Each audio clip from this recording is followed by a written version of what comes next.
This is the story of a man named Stanley. Stanley worked for a company in a big building where he was employee number 427. Employee number 427's job was simple. He sat at his desk in room 427 and he pushed buttons on a keyboard. Orders came to him through a monitor on his desk, telling him what buttons to push, how long to push them, and in what order. This is what employee 427 did every day of every month of every year. And although others might have considered it soul-rending, Stanley relished every moment that the orders came in, as though he had been made exactly for this job. And Stanley was happy. And then one day, something very peculiar happened. Something that would forever change Stanley. Something he would never quite forget. He had been at his desk for nearly an hour when he realized that not one single order had arrived on the monitor for him to follow. No one had showed up to give him instructions, call a meeting, or even say hi. Never in all his years at the company had this happened, this complete isolation. Something was very clearly wrong. Shocked, frozen solid, Stanley found himself unable to move for the longest time. But as he came to his wits and regained his senses, he got up from his desk and stepped out of his office.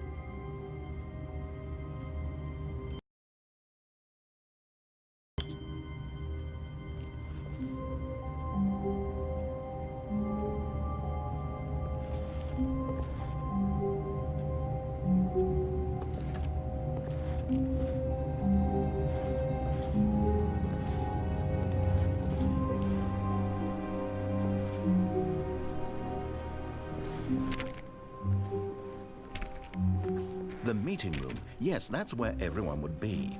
Stanley just needed to get to the meeting room, and from then on, he would never be alone ever again.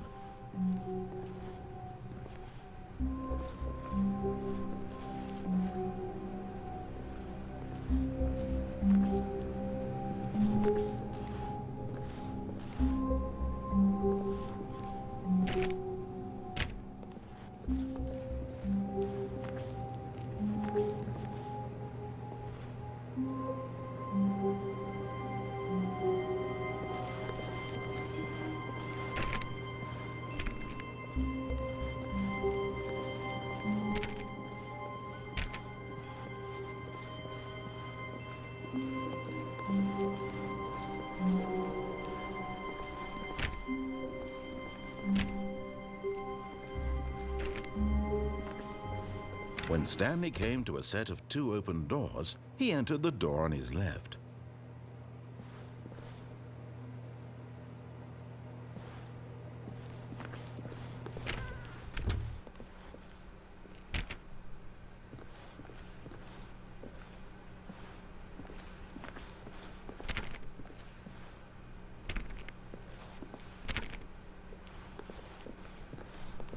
Yet there was not a single person here either. Feeling a wave of disbelief, Stanley decided to go up to his boss's office, hoping he might find an answer there.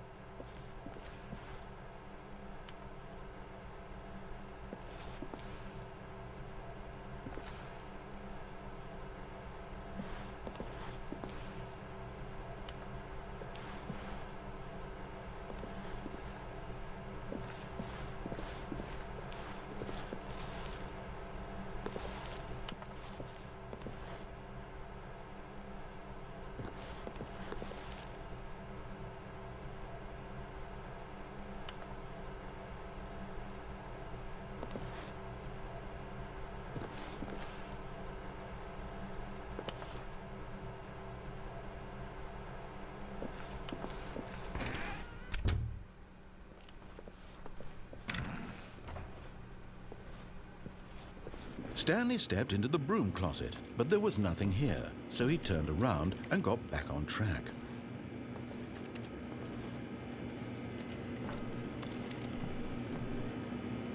There was nothing here, no choice to make, no path to follow, just an empty broom closet.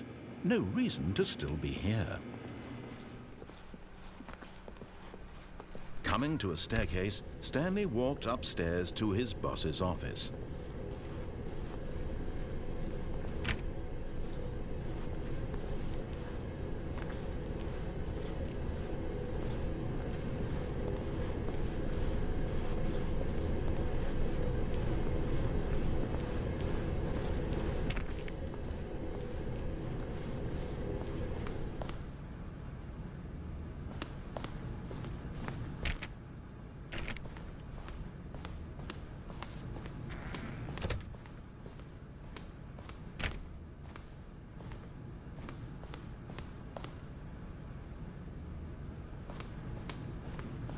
Stepping into his manager's office, Stanley was once again stunned to discover not an indication of any human life.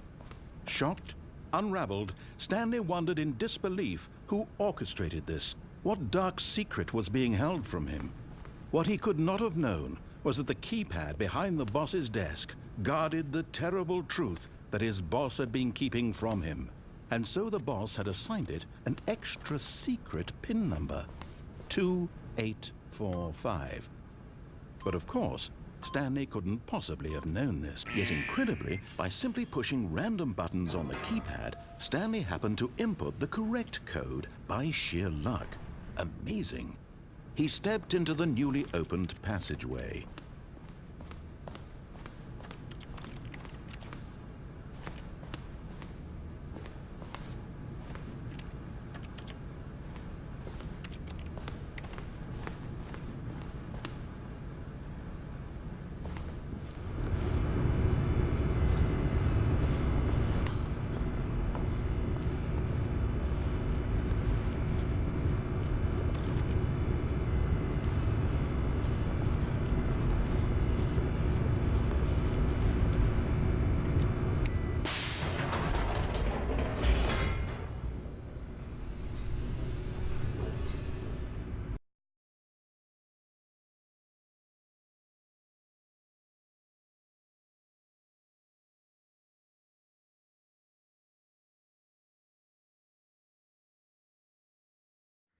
Descending deeper into the building, Stanley realized he felt a bit peculiar.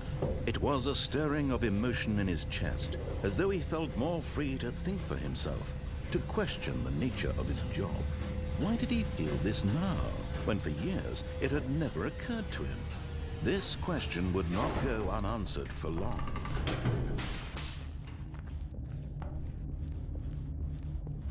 Stanley walked straight ahead through the large door that read Mind Control Facility.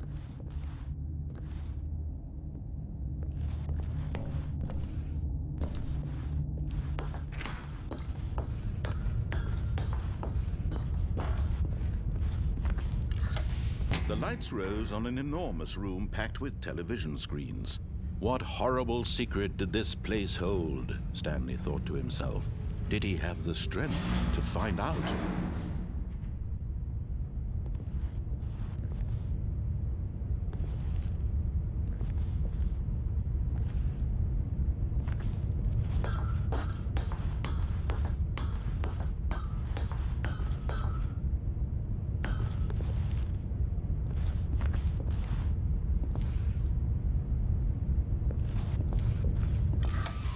Now the monitors jumped to life, their true nature revealed. Each bore the number of an employee in the building, Stanley's co-workers. The lives of so many individuals reduced to images on a screen, and Stanley, one of them, eternally monitored in this place where freedom meant nothing.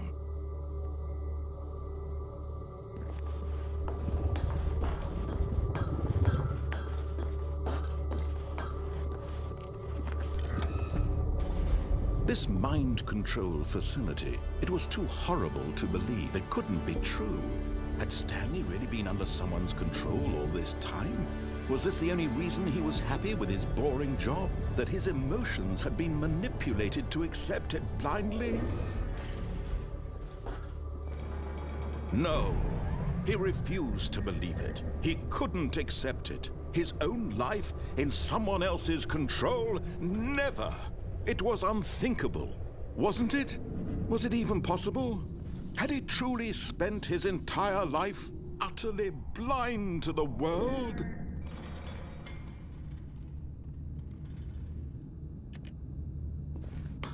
But here was the proof. The heart of the operation. Controls labeled with emotions. Happy, or sad, or content. Walking, eating, working. All of it monitored and commanded from this very place.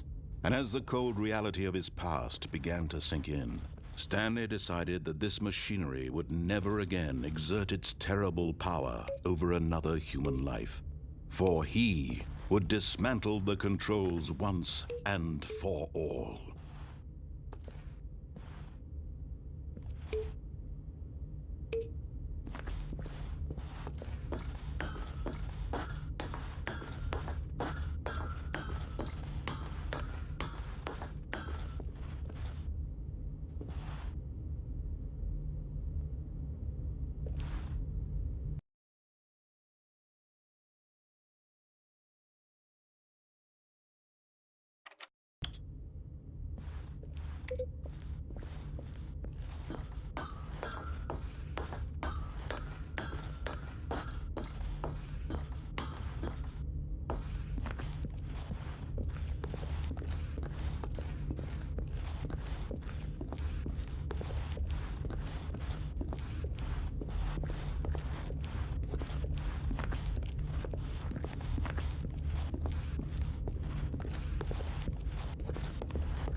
And when at last he found the source of the room's power, he knew it was his duty, his obligation, to put an end to this horrible place. And oh, Stanley, you didn't just activate the controls, did you? After they kept you enslaved all these years, you go and you try to take control of the machine for yourself. Is that what you wanted? Control? Oh, Stanley, I applaud your effort, I really do. But you need to understand, there's only so much that machine can do. You were supposed to let it go, turn the controls off, and leave. If you want to throw my story off track, you're going to have to do much better than that. I'm afraid you don't have nearly the power you think you do. For example, and I believe you'll find this pertinent, Stanley suddenly realized he had just initiated the network's emergency detonation system. In the event that this machine is activated without proper DNA identification, nuclear detonators are said to explode, eliminating the entire complex. How long until detonation then? Let's say, 2 minutes. Ah, now this is making things a little more fun, isn't it, Stanley? It's your time to shine. You are the star. It's your story now. Shape it to your heart's desires. Oh, this is much better than what I had in mind. What a shame we have so little time left to enjoy it. Mere moments until the bomb goes off. But what precious moments each one of them is. More time to talk about you, about me, where we're going, what all this means. I barely know where to start. What's that? You'd like to know where your co-workers are?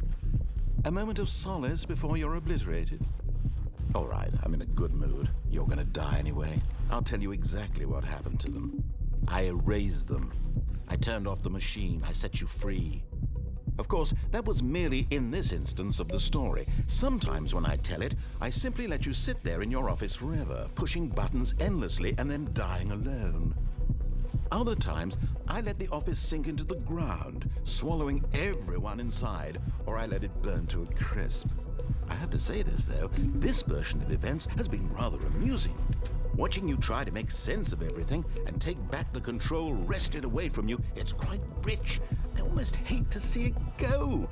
But I'm sure whatever I come up with on the next go-around will be even better.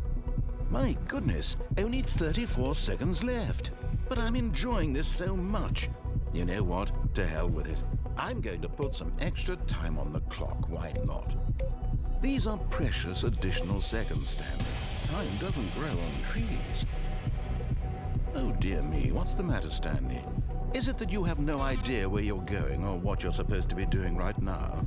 Or did you just assume when you saw that timer that something in this room was capable of turning it off? I mean, look at you. Running from button to button, screen to screen, clicking on every little thing in this room. These numbered buttons, no, these colored ones, or maybe this big red button, or this door. Everything, anything, something here will save me. Why would you think that, Stanley? That this video game can be beaten? Won? Solved? Do you have any idea what your purpose in this place is? Stanley, you're in for quite a disappointment. But here's a spoiler for you. That timer isn't a catalyst to keep the action moving along. It's just seconds ticking away to your death. You're only still playing instead of watching a cutscene because I want to watch you for every moment that you're powerless, to see you made humble. This is not a challenge, it's a tragedy. You wanted to control this world, that's fine. But I'm going to destroy it first, so you can't. Take a look at the clock, Stanley. That's 30 seconds you have left to struggle. 30 seconds until a big boom and then nothing. No ending here, just you being blown to pieces. Will you cling desperately to your frail life, or will you let it go peacefully? Another choice. Make it count, or don't. It's all the same to me, all a part of the joke. And believe me, I will be laughing at every second of your inevitable life from the moment we fade in until the moment I say, happily ever up.